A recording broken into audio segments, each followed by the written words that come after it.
what does the SEA stand for? The Southern Entertainment Awards. It's an award show that highlights the accomplishments of individuals in the South from an entertainment aspect. Whether you're a DJ, a magazine, radio personality, model, producer, graphic designer, anyone that touches music or entertainment in the South, we acknowledge. Not us personally, but we create a platform for the consumers, peers to go nominate and really determine who they feel should be on the ballot. That runs from May 1st to August 15th on our website, southernentawards.com.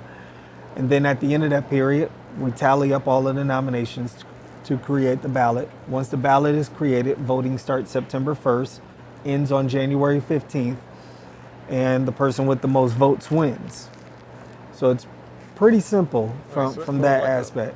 People's Choice Awards, kind of, in a sense. It is. It's a People's Choice. Yeah, it's a People's Choice Award, which you really don't see a lot of, which kind of makes us unique from any other event out there.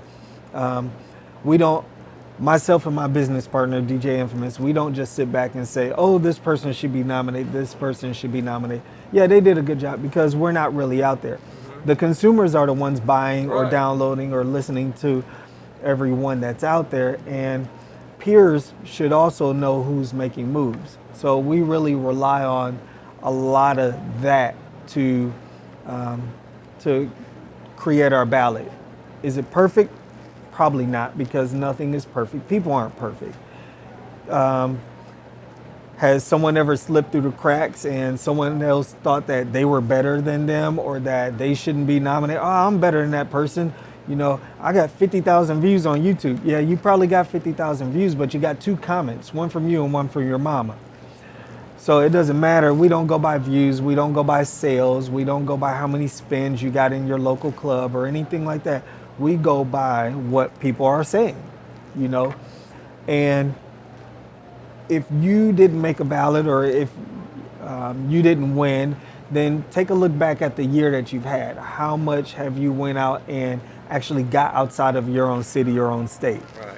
Or if you're in your own city, did you put forth the effort to create that buzz, or did you just go out, drink and party and bullshit? I know, like, the first SEA Awards was here in Nashville, and then, like, eventually over the years, you kind of, like, moved to, like, maybe Tunica, then Memphis area, and now you're back here in Nashville. So how do you feel about being back in Nashville area? Well, I'll start this off by saying our first 2 years started in Nashville. When we started here, people were saying, oh, y'all won't last. No one's going to come. What are y'all doing? You need this or you need that. And our first one, we, you know, and to this day, we just do it because we love music. It's not done for the money, for money or anything like that. Does it take money to operate? Yes, it does. It takes a lot, and there's a lot that goes into it that people will never fully understand. But we started the first one here, and we end up having about 750 people in attendance. And it was held at Gibson Showcase. At that point, it was only a one-day event, so we didn't have a conference element or anything like that. It was just an award show. We focused on 3 key cities, Memphis, Nashville, and Atlanta, because those were what was close. And then we had to have some type of presence or brand awareness in those markets before we started branching out to anywhere else. But we did that, which led us into the second year. So it's kind of like once you start something, you got to keep going. And that's where we are now. We left Nashville because one, the entertainment scene wasn't as receptive to what we were attempting to bring at that time. Of course, over the years, it has grown and developed and for the most part matured. It's not as mature as probably it should be, but it's 10 times better than where it was 10 years ago. And it's the same case in any other market. All complaints of people in one city are the same complaints of people in another city, unless you go to another city and you don't have that concerns. But we left Nashville and moved the event to Tunica, Mississippi, to the casinos for multiple reasons. One, they were cheaper. 2, they provided 24 hours of some form of entertainment. They were automatic 21 and up because you can't enter a casino unless you're 21 or older.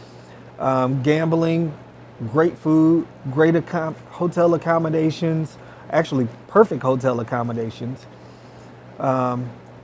free drinks, whatever people wanted, and people could drive to Memphis as well if they really wanted to. It provided that resort atmosphere, like you were actually going to get away from wherever you were. And do I miss Tunica? Yeah, because it was a vacation for us as well. But over the years, there was always that talk of when are you coming back to Nashville? When are you bringing the event back to the city? It's where you started. And I always said, we're going to look at the 10th year because we have to build ourselves so that when we bring the event back to Nashville, there's a more focus on the city and the event itself. If we just brought it back after year 3, it wouldn't have that much of impact in the entertainment industry as we can for year 10. So we wanted to bring more to the city, and we wanted to bring a larger light to the city. And that's what a lot of the talent here in the city is saying. We don't get the recognition like some of these other cities. Well, we're working on bringing everybody to you. And when they're here, what are you going to do? Right. But I discussed with the Convention and Visitors Bureau here in Davidson County for, almost 3 years on working through getting the SEAs back here. Because, another thing we have to take into consideration is hotel taxes. When we were in Memphis the first year, hotel fees were good. Parking was free, everything like that. Over the years, it changed. $20 a day for parking, hotel rates went up, and we can't put those costs off over to our guests who are, some of them, spending time away from their families, taking time off work, coming out of pocket, driving out, flying out. It just wasn't as convenient, as well as we didn't get the support of Shelby County that we needed, considering that they have their own music commission, that they promote a lot of African-American culture and heritage. Nashville's Music City, but over the years, it's always been trying to get away from the stigma of country music city. Right. So it was a great opportunity for us to bring the event here to the city. It's home, so it's closer. I know a lot of the club owners, promoters, radio station, it just flowed a little better versus if you do it in another city, you have to make that commute at least once, twice a month just for planning and overall relations. So I'm excited about Nashville. I'd like to see where it's going to take us. If the event happens and the city doesn't support, we have to go. And that's a business decision. Nothing against where we are, but why have people drive from other cities to come support the event when the people in the city won't do the same thing? We need to go to where our support is. Right. So I feel that Nashville, the hip hop scene and other genre music it's getting a little bit better than it was, like you said, 10 years ago. It is. And I feel like that the SEAs will have a real good turnout. I think you might be surprised. Yeah, I'm anxious. As we get closer, we're 53 days out. I'm not counting, but we are. So we're 53 days out to the date.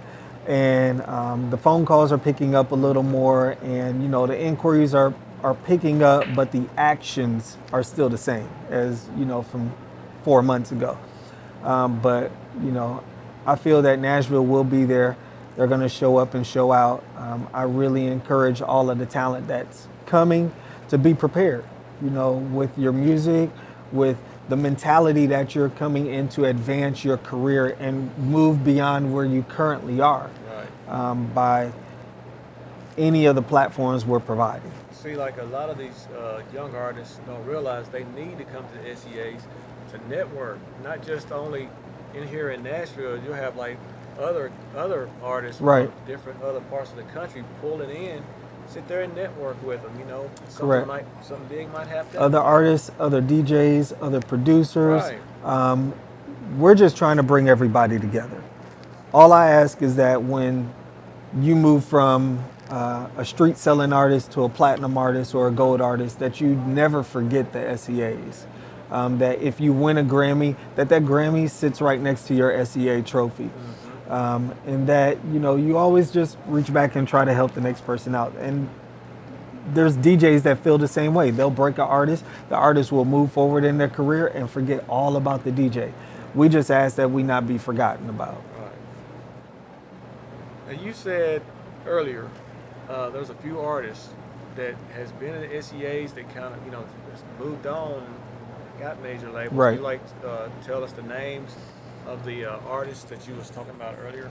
Yeah, we had this little kid come to our first one here in Nashville when we were at the Gibsons. He had on this leather starter jacket or something like that that had a bunch of NBA teams on it. You know how back in the day they used to wear. Well, I mean, he performed this song called Shawty. And his name is Yo Gotti, you know, and of course he had a strong following in Memphis at that time and through the state of Tennessee, and most prominently known for a lot of beef or the tension with 3 6 Mafia. We've had B.O.B. attend the event, we've had Young Jock, we've had Young Dro also, Jock and Dro. We've had Nicki Minaj and Gucci and Waka all on the same stage at the same time. Nobody knew who Waka was then. This was when we were in at the Horseshoe Casino in Tunica, Mississippi. But Waka was standing in the back. Gucci had just got out like a month or two prior. And they literally drove from Wisconsin on the tour bus down to Tunica, Mississippi to do this event. They came in on Sunday. They did the show. We had to kind of slow the show up because they were still on the road. But that was when Nicki Minaj, she actually left her cell phone there. She lost it. Wow. She had a pink BlackBerry. She called my phone. I got her address to ship it off to her and everything like that. I still got the number that she had then. I've never called it since.